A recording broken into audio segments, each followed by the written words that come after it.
Bonsoir à tous. On se retrouve aujourd'hui pour une nouvelle vidéo dans un décor inhabituel. J'ai changé un petit peu le décor de la vidéo, de ce que vous voyez avant cette vidéo derrière. Et j'ai changé un petit peu quelques petits trucs dans ma salle de vidéo. Donc si vous me direz comment vous appréciez cette vidéo, le décor derrière, si vous me voyez bien, tout ça. Mais c'est temporaire. Bientôt il y aura peut-être un nouveau changement et vous me verrez peut-être mieux. Et dites-moi surtout si vous m'entendez. Donc on va débriefer aujourd'hui le match de l'OM hier contre le Bayer Leverkusen à l'Orange Vélodrome pour le retour des hommes de Marcelinho à Marseille et pour commencer enfin les choses sérieuses parce qu'à partir de la semaine prochaine, l'Olympique de Marseille se déplacera au Panathinaikos en Grèce pour jouer les troisième tour préliminaire de Ligue des Champions aller et retour. L'aller aura lieu en Grèce, le retour aura lieu à Marseille. Et ensuite, comme but, de jouer les tours barrages. Et si on passe les tours barrages, on est en phase de poule de Ligue des Champions. Donc avant de parler de tout cela, on va revenir sur la rencontre d'hier. D'abord, on va revenir sur la composition de Marcelinho pour ce match de gala qu'on a malheureusement perdu 2 buts à 1, mais qu'on a vu un OM à deux visages, comme c'est très souvent le cas à l'OM. Donc après la défaite face à l'AC Milan l'an dernier sous Igor Tudor, on raffronte un grand d'Europe cette année sous Marcelinho et on s'incline 2 buts à 1. Donc la compo de Marcelinho, donc il a mis Paolo Lopez au but. De nouveau la titularisation de Soglo qui pour moi a fait une excellente préparation estivale. Encore sur le match d'hier où malheureusement il est sorti sur blessure. Mais pour moi il a fait un très beau match. Balerdi, Klos en défense. Ainsi que Veretout, Kondogbia et Gigot au milieu. C'est le test de Marcelinho de mettre Samuel Gigot au milieu avec le Capitana. Et en attaque, Unai et association Ismail Yassar, Aubameyang et première titularisation pour Ilman Ndiaye qui lui aussi malheureusement est sorti sur blessure. Mais selon les dires de Marcelinho, pas d'inquiétude pour Ilman Ndiaye et Emran Soglo qui tous les deux se sont juste pleins de crampes musculaires. Moi je dis pour Soglo, ok, il est encore jeune, c'est normal qu'il des fois il a des petits problèmes, il va rejouer. Mais pour Ilman Ndiaye, moi je dis c'est bien d'avoir fait titulariser pour ses débuts au Vélodrome, pour voir ses premiers pas devant les supporters. Mais moi je me dis il aurait pas dû jouer. Ou il aurait dû jouer peut-être 20 ou 30 minutes pour débuter. Je pense que c'était beaucoup trop tôt. Et ensuite, donc sur le banc, il y avait Simon Nkapetoubou, Ruben Blanco, encore une fois Chancel Mbemba sur le banc, Isaac Touré, Matteo Kendouzi, Reynald Lodi, Ruslan Malinowski, Rongier, Harit et Vitinha. Avant de débriefer la rencontre, donc on va revenir un petit peu sur les tops et les flops du match selon moi. Donc déjà pour ceux qui ont débuté titulaires, donc désolé, des fois je teste pour voir si assis ou debout ce que ça fait. Donc pour ceux qui ont débuté titulaires, moi déjà le premier en flop c'est Paolo Lopez. Je l'ai trouvé inadmissible et pour moi sa performance est inacceptable face au Bayer Leverkusen. C'est pour ça que Marcelinho, je pense, ou peut-être il voulait faire une rotation, l'a sorti à la mi-temps. Pour moi, il a fait une première période dégueulasse. Il n'a pas du tout été bon. Il s'est pris un corner direct en essayant de l'arrêter comme ça au premier poteau, il s'est complètement loupé. Et au deuxième but, il s'est pas pris le même but, mais il s'est pris un but qu'il aurait pu arrêter. Donc Paolo Lopez, il faut se réveiller. Tu as fait une à peu près bonne préparation estivale. Tu as fait une première période dégueulasse. On te saute pas dessus. Mais il faudra vite retravailler parce que la semaine prochaine, on se déplace en Grèce pour le troisième tour préliminaire. Et là, il faut que tout le monde fasse une bonne performance et soit sérieux. Ensuite, donc comme je vous l'ai dit, Emran Soglo jusqu'à sa sortie sur blessure, je crois à l'heure de jeu, pour moi, il a fait un bon match. Donc je le mets dans mes tops. Balerdi, J'en ai pas trop fait attention pour être honnête avec vous. Je n'ai pas vraiment fait attention sur la performance de Balerdi. Jonathan Klaus, bonne première période avec quelques difficultés.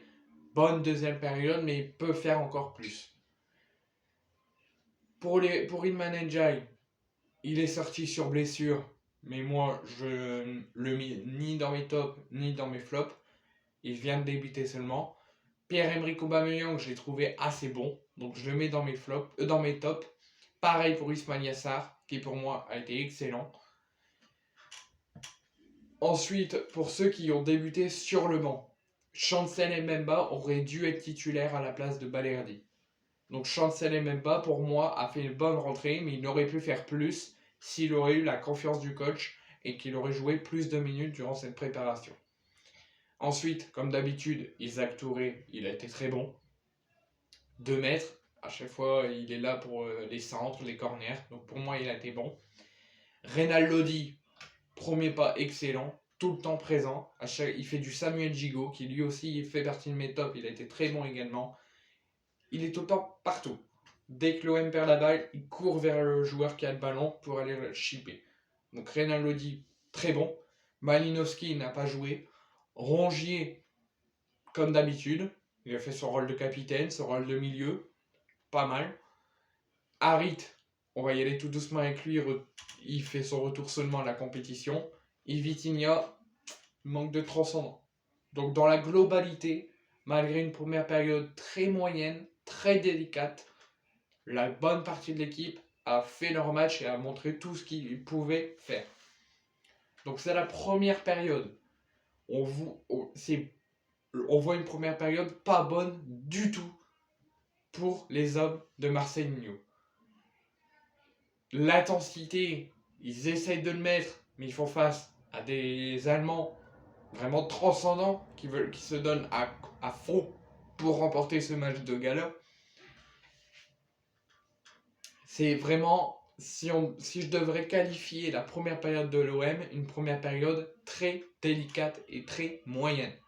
Moi, j'ai vu sur les réseaux sociaux des gens qui disent arrêtez de sauter sur les joueurs, ils viennent seulement. La bonne partie de l'équipe a été remaniée par des recrues. Il faut le temps que ce n'est qu'un match amical. Il faut que le temps que les joueurs s'adaptent au système de Marcelinho, s'adaptent au système des recrues. Ça démarre seulement. Non, ok. Il y a des fois qu'il faut laisser le temps aux recrues de s'adapter au système de Marcelinho, s'adapter au vélodrome, s'adapter à l'équipe qui a déjà commencé à évoluer avant leur arrivée. Ok, il y a des fois il faut faire ça.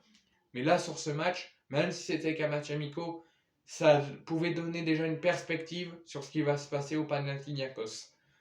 Moi, j'ai vu la première période de l'OM, j'ai dit dans une semaine, on va au Panathinaikos en Grèce. J'étais très apeuré. J'avais très peur. Je me dis, aïe aïe aïe. Parce que la première période, l'OM, ils essayent, mais c'est beaucoup trop peu. Très peu d'intensité mis, peu d'envie. De l'envie, mais beaucoup trop peu. Donc pour la première période, il va falloir, ce qu'on a fait de mauvais en première période, il va falloir très vite le retravailler à la commanderie pour se préparer pour le déplacement en Grèce. Parce que c'est très inquiétant ce que j'ai vu de l'OM face à Leverkusen. L'OM était mené 2-0 à la mi-temps. J'étais très inquiet à la mi-temps. Je me suis dit, là on n'est pas bon du tout. On fait beaucoup trop d'erreurs.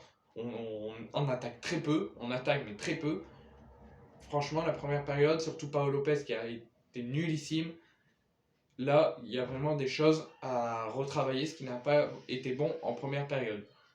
En deuxième période, on voit vraiment un petit peu mieux de l'OM. On voit de l'intensité mise, de l'écoute, de l'offensivité, des contre-attaques, surtout avec un grand Ismail Yassar qui pour moi a fait un très beau match. On voit des gestes techniques de la Ilman Ndiaye 5-10 minutes avant sa sortie sur blessure. Des Pierre-Emerick Aubameyang qui manque de tranchant et d'efficacité, mais qui tente quand même des choses. On soutient, on a l'appui des supporters. On réduit l'écart grâce au jeune François-Régis Mouret, qui je pense a un très grand avenir dans le football, mais aussi à l'OM. Et franchement, comme je vous ai dit, on a vu l'OM à deux visages. Première période, pas bonne du tout, moyenne. On fait beaucoup d'erreurs techniques, on voit quasiment rien, on n'a pas de tranchant. franchement, j'étais inquiet à la mi-temps. Je dis, il va falloir vraiment se remettre au travail pour le match de la semaine prochaine. Mais pour la deuxième période, j'étais plus heureux. On a réduit l'écart, on n'a rien lâché. On a continué à faire des contre-attaques grâce à une bonne association entre Ilman Ndiaye et Ismail Yassar. J'ai vu vraiment une deuxième période sérieuse, concrète, avec l'entrée des recrues. Il y a un bon Reynald Lodi, un bon Samuel Gigot, Paul Lopez, bon là il n'était pas là, c'est Ruben Blanco qui lui aussi a fait une bonne entrée. Donc franchement, ce qu'on a vu en deuxième, tout n'est pas excellent.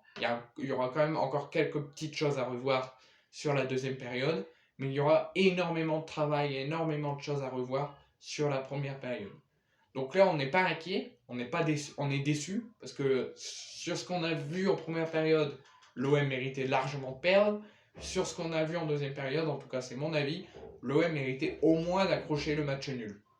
Donc c'est pour ça que je me dis, c'est pas grave, on s'est raté encore une fois. On n'a pas fait comme sous Igor Tudor à perdre tous nos matchs de préparation, on en a perdu que 2. Mais je dis qu'il faut encore se connaître, s'entraîner, revoir des choses, travailler, et peut-être là, à partir de la semaine prochaine, on lancera bien la saison. Mais il y a quand même de la déception au vu de la, je dirais pas magnifique, mais au vu de la très bonne deuxième période que l'OM a fait. Mais surtout, il y a encore du travail à refaire.